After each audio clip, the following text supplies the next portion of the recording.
ஆண்டவராகிய இயேசு கிறிஸ்துவ நாமத்தில் வாழ்த்துக்கள். இன்றைய மன்னா பகுதியிலும் நாம் இன்றைக்கு வாசிக்கப் போகிற வேத பகுதி மத்தேயு எழுதின சுவிசேஷம் 6வது அதிகாரம் 32வது வசனம் இப்படி சொல்லுகிறது: இவைகளெல்லாம் உங்களுக்கு வேண்டியவைகள் என்று உங்கள் பரமபிதா அறிந்திருக்கிறார். ஒரு மனிதனுக்கு ஒரு யுத்த களம் எது என்று சொன்னால் அவனுடைய யோசனை, அவனுடைய மனம்தான். தேவனாகிய கர்த்தர் ஏற்கனவே நமக்காக தரித்திரம் என்கிற சாபத்தை சிலுவையிலே அவர் முறியடித்திருக்கிறார். அவர் முறியடித்ததினாலே நாம் அவருடையவர்களாக இருக்கிறபடினால் அவர் சம்பாதித்து கொடுத்த தரித்திரத்தில் இருந்த அந்த வெற்றியை ஒவ்வொரு மனிதருக்கும் அவர் கொடுத்திருக்கிறார். அவரை விசுவாசிக்கிற ஒவ்வொருவரும் அதை பெற்றுக்கொள்கிறோம். அந்த தரித்திரத்திலிருந்து ஜெயம் எடுத்த அந்த ஆசீர்வாதத்தை, அந்த செழிப்பின் ஆசீர்வாதத்தை ஒரு மனிதன் எப்பொழுது அதிலே பங்கு கொள்ளுகிறான் என்று சொன்னால், அவனுடைய ஆத்மாவிலே சில கலக்கங்கள் எப்பொழுதும் வந்து கொண்டே இருக்கும். அந்த குழப்பம், அந்த கலக்கம், இதை எப்பொழுது அவன் மேற்கொள்கிறானோ அப்பொழுதுதான் அவன் பரிபூரண செழிப்பையும் அந்த தேவன் கொடுக்கிற அந்த தரித்திரத்திலிருந்து மேற்கொள்ளுகிற ஆசீர்வாதத்தையும் அவன் பெற்றுக்கொள்கிறான். மாம்சத்தின் உயிர் ஆத்மாவில் இருக்கிறது என்று சொல்லி நாம் எல்லாருமே அறிந்திருக்கிறோம். நாம் மாம்சத்தை உடையவர்களாக இருக்கிறோம், ஆத்மாவை உடையவர்களாக இருக்கிறோம், ஆவியை உடையவர்களாக இருக்கிறோம். எப்பொழுது ஒரு மனுஷன் சந்தோஷமாக இருக்கிறான் என்று சொன்னால் அவனுடைய ஆத்மாவில் சந்தோஷம் இருக்கும் பொழுது அந்த மனிதன் சந்தோஷமாக இருக்கிறான். எப்பொழுது ஒரு மனுஷன் துக்கமாக இருக்கிறான், அவனுடைய ஆத்மா துக்கமாக இருக்கும் பொழுது அதை வெளிப்படுத்துகிறது அவனுடைய மாம்சம், அது துக்கமாக அது காண்பிக்கிறது. மாம்சத்தின் உயிர், மாம்சத்தின் ஜீவன் அந்த ஆத்மாவில் இருக்கிறது. நம்முடைய ஆத்மா என்று சொல்லும்போது அதில் உணர்வுகளை குறிக்கிறது, அது ஒரு மனிதனுடைய விருப்பத்தை குறிக்கிறது, ஒரு மனிதனுடைய யோசனை, நினைவுகள், இதையெல்லாம் அந்த ஆத்மா என்று தான் நாம் சொல்லுகிறோம். 3 யோவான் 2வது வசனம் இப்படி சொல்லுகிறது: பிரியமானவனே, உன் ஆத்மா வாழ்கிறது போல நீ எல்லாவற்றிலும் வாழ்ந்து சுகமாயிருக்கும்படி வேண்டுகிறேன் என்று சொல்லி அப்போஸ்தலனாகிய யோவான் இந்த நிருபத்திலே அவர் எழுதியிருக்கிறார். ஆண்டவர் எதை விரும்புகிறார் என்று சொன்னால், உன் ஆத்மா வாழ்கிறது போல நீ எல்லாவற்றிலும் வாழ்ந்து சுகமாயிருக்க வேண்டும். நீ எல்லாவற்றிலும் வாழ்ந்து சுகமாயிருக்க வேண்டும் என்று சொன்னால் இந்த தரித்திரத்திலிருந்தும் நீ ஜெயம் பெற்று வாழ வேண்டும். உன்னுடைய உலக பிரகாரமான ஆசீர்வாதத்திலிருந்தும் நீ ஜெயம் பெற்று நல்ல ஆசீர்வாதத்தோடு நீ வாழ வேண்டும்.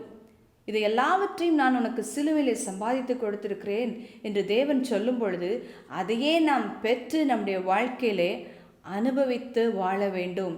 உன் ஆத்துமா வாழ்கிறது போல நீ எல்லாவற்றிலும் வாழ்ந்து சுகமாயிருக்க வேண்டும். அப்படியானால் நம்முடைய யுத்தம் எங்கே இருக்கு? தேவன் ஏற்கனவே நமக்கு அந்த ஆசீர்வாதத்தை அவர் சம்பாதித்து கொடுத்திருக்கிறார். அந்த விடுதலை அவர், அந்த சாபத்தை, அந்த தரித்திரத்தின் சாபத்தை சிலுவையிலே மேற்கொண்டு அதை நம்முடைய ஏற்கனவே அவர் நமக்கு சம்பாதித்து கொடுத்திருக்கிறார். அதை பெற்று நாம் வாழ வேண்டியது, அந்த போராட்டம் நம்முடைய மனதில் தான் அது இருக்கிறது. இன்னும் உதாரணமாக சொல்லும் பொழுது, ஒரு சூழ்நிலையை பார்த்து மணி பர்ஸில் பைசா இல்லையே என்று சொல்லி மணி பர்ஸை பார்க்கறதுக்கு முன்பாக தேவன் நமக்கு சொன்ன காரியத்தை நாம் விசுவாசிக்க வேண்டும். என் தேவன் தம்முடைய ஐஸ்வர்யத்தின்படி என்னுடைய குறைவையெல்லாம் கிறிஸ்து இயேசுவுக்குள் மகிமையிலே நிறைவாக்குவார் என்கிறதான விசுவாசம் நமக்கு இருக்க வேண்டும். நம்முடைய ஆத்மா அப்படிப்பட்டதான ஒரு போர்க்களத்திலே, யுத்த களத்திலே அதை மேற்கொள்ள வேண்டும். நாம் பணத்தை பற்றியோ அல்லது மற்ற இயலாமையை குறித்தோ இல்லாமையை குறித்தோ யோசிப்பதற்கு முன்பாக தேவன் நமக்கு சொல்லி வைத்திருக்கிற, தேவன் நமக்கு வாக்கு பண்ணியிருக்கிற அந்த ஆசீர்வாதத்தை குறித்து நம்முடைய எண்ணங்களிலே, சிந்தனைகளிலே அதை பற்றி நாம் யோசிக்க வேண்டும். நான் தரித்திரத்திலே வாழ்ந்து கொண்டிருப்பது என் தேவனுக்கு பிரியமல்ல. முதலாவது நான் எதை பற்றி யோசிக்க வேண்டும்? என்னிடத்திலே நான் ஐஸ்வர்யவானாக நான் இல்லையே, அல்லாவிட்டால் என்னுடைய இந்த சாதாரண தேவையை கூட நான் பூர்த்தி செய்வதற்கு என்னிடத்தில் பணம் இல்லையே என்று ஒவ்வொரு நாளும் நாம் வருத்தப்பட தேவையில்லை. என்னால் அதிகமாக கொடுக்க முடியவில்லையே, ஊழியத்திற்கு என்று அதிகமாக என்னால் செய்ய முடியவில்லையே என்று சொல்லி நாம் வருத்தப்பட வேண்டிய அவசியமில்லை. ஏனென்று சொன்னால், தேவன் நமக்கு கொடுக்கிற பணங்களுக்கு நாம் அதிகாரிகள் அல்ல, அல்லது அதற்கு நாம் உரிமையாளர்கள் அல்ல. தேவன் நமக்கு கொடுக்கிற ஒவ்வொரு பணத்திற்கும் உரிமையாளர், சொந்தக்காரர் தேவன் மாத்திரமே. நாம் யார் என்று சொன்னால், அதை செலவு செய்யும்படியாக தேவனால் ஏற்படுத்தப்பட்ட உக்ரானத்துவக்காரர்களாக நாம் இருக்கிறோம். இந்த உக்ரான கணக்கை நாம் எப்படி செய்கிறோமோ அதை பொறுத்து தேவன் நமக்கு அதிகமான ஆசீர்வாதத்தை கொடுக்கிறார். தேவன் நம்முடைய கரத்திலே சிறிய பணத்தை கொடுத்தாலும் சரி, பெரிய பணத்தை கொடுத்தாலும் சரி, நாம் எவ்வளவு உண்மையாக அந்த வேலையை செய்கிறோமோ, உண்மையுள்ள மனுஷன் பரிபூர்ண ஆசீர்வாதத்தை பெறுவான் என்று சொல்லி வேதம் சொல்கிறது. தேவன் நமக்கு கொடுக்கிற அந்த பணத்திலே தேவனுக்கு உண்மையுள்ள உக்கிரானத்துவக்காரர்களாக நாம் இருக்க வேண்டும். பணம் என்பது பெரிய விஷயம் அல்ல. சங்கீதம் 24:1-2 நாம் வாசிக்கிறோம், பூமியும் அது நிறைவும் உலகமும் அதிலுள்ள குடிகளும் கர்த்தருடையது என்று சொல்லி வேதம் நமக்கு சொல்லுகிறது.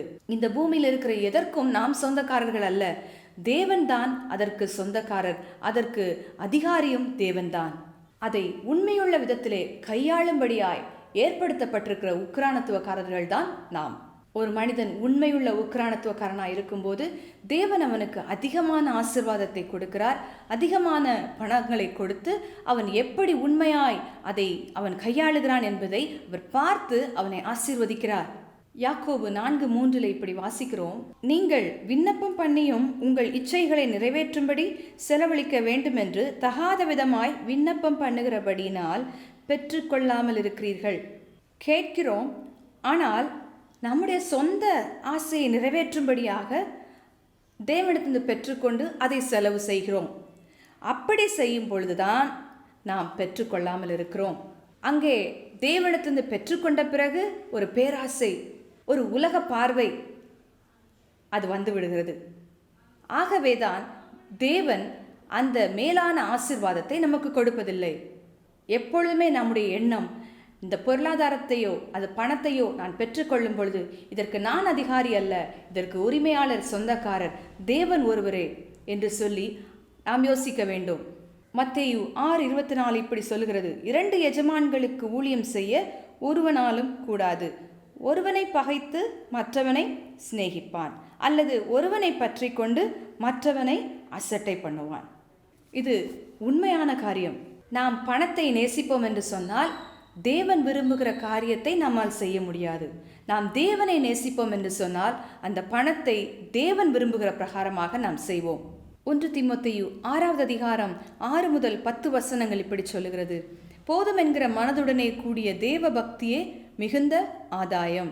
உலகத்திலே நாம் ஒன்றும் கொண்டு வந்ததுமில்லை, இதிலிருந்து நாம் ஒன்றும் கொண்டு போவதுமில்லை என்பது நிச்சயம்.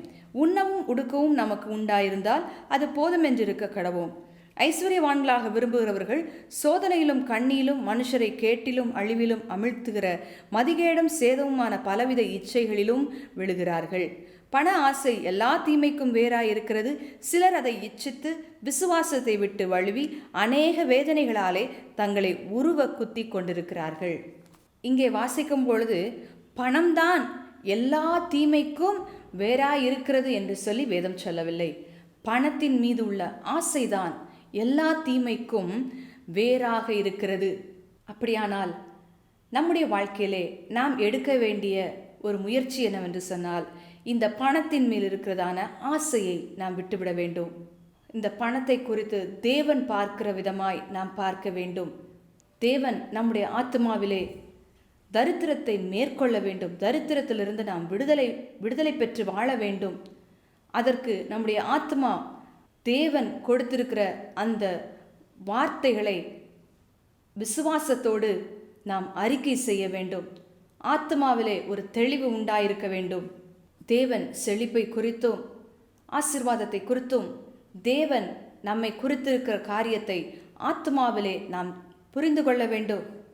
தேவனுடைய வார்த்தை சொல்லுகிற பிரகாரமாக நாம் யோசிக்கும் பொழுது நம்முடைய ஆத்மா அது விடுதலை பெறுகிறது. நம்முடைய மனம் மறுரூபமாகுகிறது. எண்ணங்களிலே ஒரு மாற்றம் வருகிறது. அதைதான் மனதின் மறுரூபம் என்று சொல்லுகிறோம்.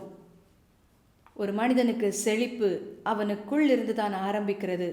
தேவன் உங்களுக்காக தரித்திரத்தை சிலுவையிலே வென்று அந்த சாபத்தை அவர் முறியடித்து உங்களுக்கு ஆசீர்வாதத்தை கொடுத்திருக்கிறார். அதை நீங்கள் அறிக்கை செய்து பெற்றுக்கொள்ளுங்கள். நாம் ஜெபிப்போம். எங்களை நேசிக்கிற எங்கள் அன்பின் பிதாவே, இந்த அருமையான காலவேளையிலும் நாங்கள் இன்றைக்கு கேட்ட வார்த்தைகளின்படியாக ஆண்டவரே, சிலுவையில் நீர் எங்களுக்காக ஏற்கனவே சம்பாதித்து கொடுத்திருக்கிறீர். இன்றைக்கும் நாங்கள் தரித்திரத்தோடு வாழ வேண்டிய அவசியமில்லை.